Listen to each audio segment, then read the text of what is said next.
This channel does not promote any violent, harmful, or illegal activities. All content provided by this channel is meant for an education purpose only.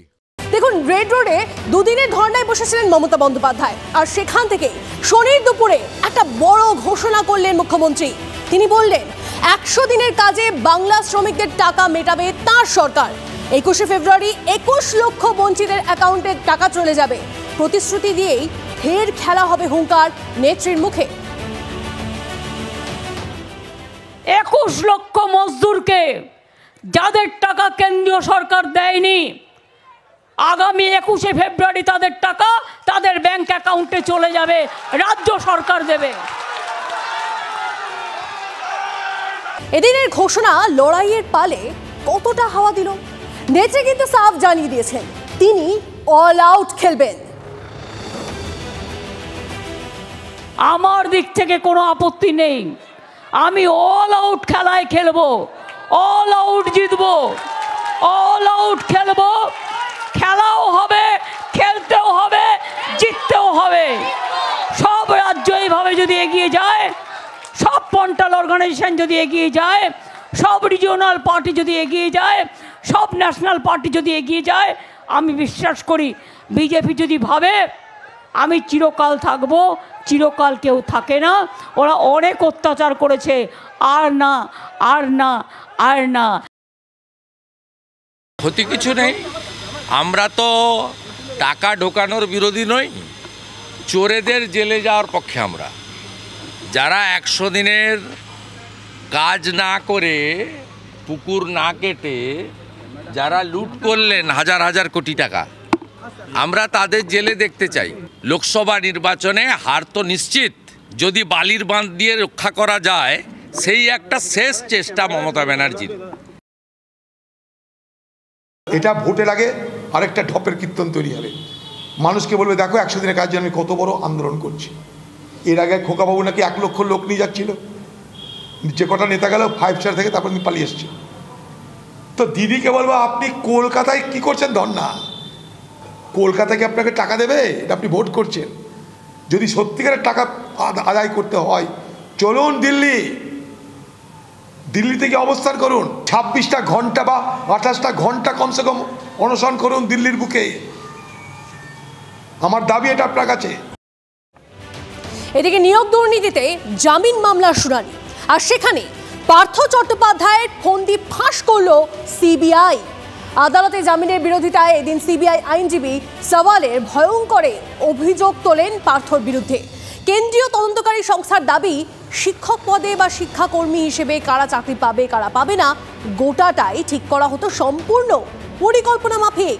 আর শুধু তাই নয়, দপ্তরের যারা এই বিষয়ে সঙ্গ দিতেন না, তাদের পদ থেকেও সরিয়ে দেওয়া হতো বলে অভিযোগ সিবিআই আইনজীবীর। এমন প্ল্যানিং হয়েছিল যাতে নাম সামনে না আসে। সওয়ালে তিনি আরো বলেন, দুর্নীতির গোটা ছবিতেই রয়েছে শুধুই পার্থ চট্টোপাধ্যায়।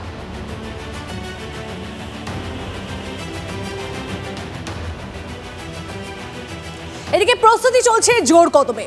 এবার বাংলার আকাশে উড়বে মিসাইল। হ্যাঁ, ঠিকই শুনছেন, সবকিছু ঠিক থাকলে চলতি মাসের শেষে কিংবা মার্চে পূর্ব মেদিনীপুরের উপকূলবর্তী এলাকা জুনপুর থেকে ক্ষেপণাস্ত্র পরীক্ষা চালাবে ডিআরডিও। দেখুন, প্রতিবেশী রাজ্য ওড়িশার চাঁদিপুর বা অন্ধ্রপ্রদেশের শ্রীহরিকোটা থেকে মাঝে মধ্যেই ক্ষেপণাস্ত্র উৎক্ষেপণের খবর পাওয়া যায়।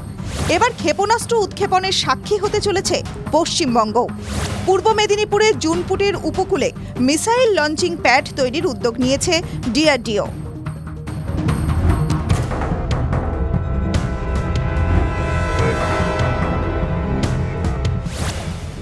কাঁথি থেকে 7 কিলোমিটার দূরে জুনপুট।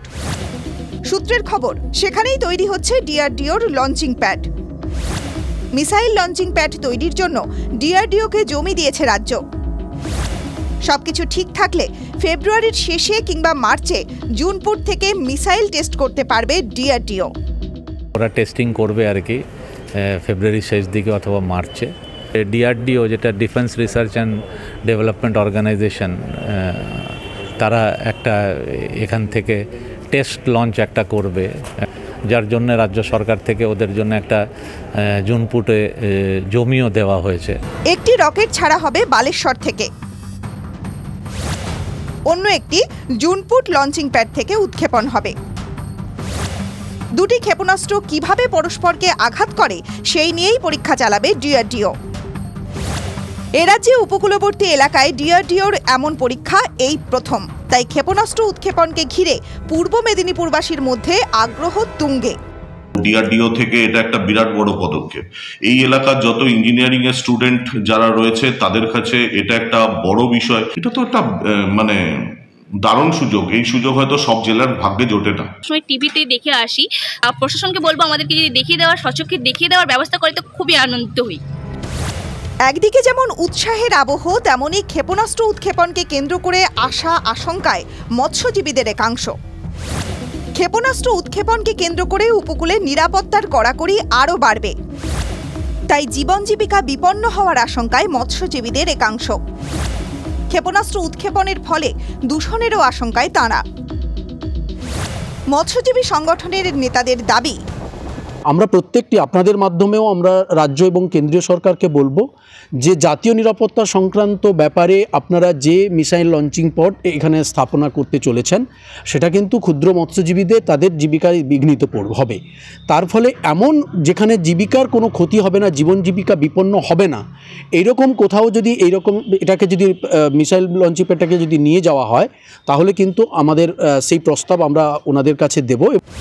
প্রায় 2 দশক আগে 2006 সালে পরমাণু বিদ্যুৎ কেন্দ্র তৈরির কথা হয়েছিল পূর্ব মেদিনীপুরের হরিপুরে। সেটা জুনপুট থেকে প্রায় 2 কিলোমিটার দূরে। স্থানীয় মৎস্যজীবীরা তখন কমিটি করে আন্দোলনে নামেন।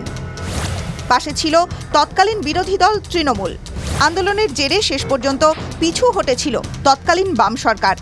এবার সেই জেলায় সেই উপকূলে মিসাইল উৎক্ষেপণের প্রস্তুতি তুঙ্গে। ক্যামেরায় অচিন্ত বেরার সঙ্গে কনিষ্ক মাইতির রিপোর্ট, TV9 বাংলা।